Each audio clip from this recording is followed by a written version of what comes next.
अस्सलाम वालेकुम। हमने स्टार्ट किया हुआ है यूनिट नंबर 8 और जो यूनिट है उसका नेम है मैग्नेटिज्म और टॉपिक है नेक्स्ट हमारा सोलेनोइड। सोलेनोइड एक बहुत इंपॉर्टेंट टॉपिक है। बुक पे अगर हम देखें तो इस तरह से ये पूरा टॉपिक है। इसको एग्जाम में किस तरह से हेडिंग्स के साथ करना है वो इस वीडियो में है और आपने वीडियो को एंड तक देखना है और वीडियो पसंद आए तो वीडियो को लाइक भी करना है। सबसे पहले तो सोलेनोइड होता क्या है इसको समझते हैं। जब भी आप कोई ऐसी तार ले लो, जैसे आपने अपने पेन में देखा होगा कि ऐसे करके एक स्प्रिंग होता है, ठीक है। तो जब भी आप स्प्रिंग, तो ये बेसिकली क्या है, स्प्रिंग तार ही होती है। तार को आपने ऐसे कॉइल्स की बनाया होता है, इसको ऐसे ऐसे गोल गोल किया होता है, तो हम इसको कॉइल बोल देते हैं। जब आप इस कॉइल को किसी भी बैटरी के साथ कनेक्ट कर दोगे तो फिर क्या होगा, इसमें से करंट गुजरेगा। जैसे ही इस कॉइल में से करंट गुजरेगा तो फिर ये क्या बन जाता है, मैग्नेट बन जाता है। तो जो कॉइल करंट के गुजरने की वजह से मैग्नेट बन जाती है उसको हम बोलते हैं सोलेनोइड, ठीक है। ये मैग्नेट खुद नहीं था, हमने इसको बनाया ना, तो इसलिए इसका नाम है सोलेनोइड। अब सोलेनोइड ये वैसे ही मैग्नेट होता है जैसे एक आम मैग्नेट होता है ना हमारे पास, उसका भी एक नॉर्थ पोल होता है और उसका भी एक क्या होता है, साउथ पोल। तो सेम इसी तरह इसका भी एक नॉर्थ पोल होगा और इसका भी क्या होगा, साउथ पोल। एक मैग्नेट होता है, उसके पास क्या होती है, मैग्नेटिक फील्ड लाइंस होती हैं। इसी तरह इस वाले मैग्नेट के अंदर भी क्या होंगी, मैग्नेटिक फील्ड लाइंस होंगी। और दूसरे मैग्नेट को जब हम इसके करीब लाएंगे तो वो सेम वैसे ही इसको अट्रैक्ट भी करेगा और रिपेल भी करेगा जैसे एक नॉर्मल मैग्नेट करता है। बस फ़र्क ये है कि किसी भी कॉइल में से जब हम करंट गुजारते हैं तो करंट गुजारने की वजह से वो क्या बन जाता है, मैग्नेट। बाकी वो सेम वैसे ही होता है जैसे हमारा नॉर्मल मैग्नेट होता है। तो it is a coil of wire that creates magnetic field similar to bar magnet. ये कॉइल ऑफ वायर होती है और जो बनाती है magnetic field same bar magnet की तरह when current flows through it, जब उसमें से करंट गुजरता है। अब वर्किंग क्या है कि when current flows it generates a magnetic field.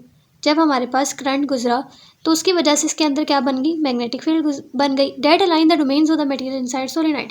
Basically कोई मैग्नेट बनता ही कब है, जब एक मटेरियल है, ये हमने डिटेल में पढ़ा हुआ है इसलिए अब इसको सिर्फ ओवरव्यू ही लेंगे। एक मैग्नेट, ये कोई मटेरियल है, फॉर एग्जांपल कोई आयरन है, अगर उसके अंदर डोमेन्स रैंडम ऑर्डर में है, मतलब किसी की डायरेक्शन कुछ है किसी की डायरेक्शन कुछ है, रैंडम है, तो फिर ये मैग्नेट नहीं है।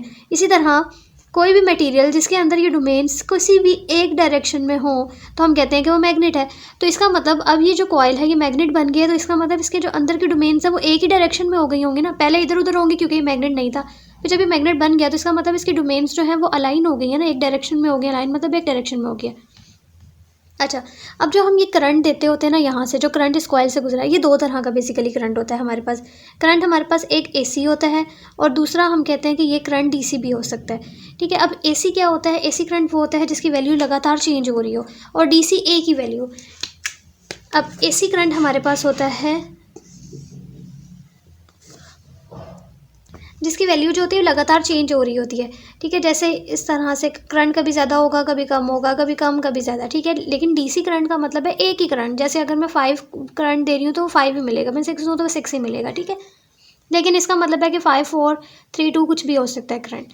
तो ये होता है एसी और डीसी। तो अगर हम यहाँ पे एसी करंट देते हैं तो फिर क्या होगा, और अगर हम डीसी करंट दें तो फिर क्या होगा, अब हमने ये देखना है। अगर हम क्या कह रहे हैं कि अगर डीसी करंट है तो सोलेनोइड मैग्नेटाइज करेगा मटेरियल को एक ही डायरेक्शन में, क्योंकि ठीक है, क्योंकि डीसी की एक ही डायरेक्शन होती है। अल्टरनेटिंग की एसी की जो होती है वो डायरेक्शन चेंज होती रहती है। देखो कभी पॉजिटिव फिर नेगेटिव, ये वाली नीचे वाली नेगेटिव होती है, ऊपर वाली पॉजिटिव होती है। एक दफ़ा पॉजिटिव एक दफ़ा नेगेटिव।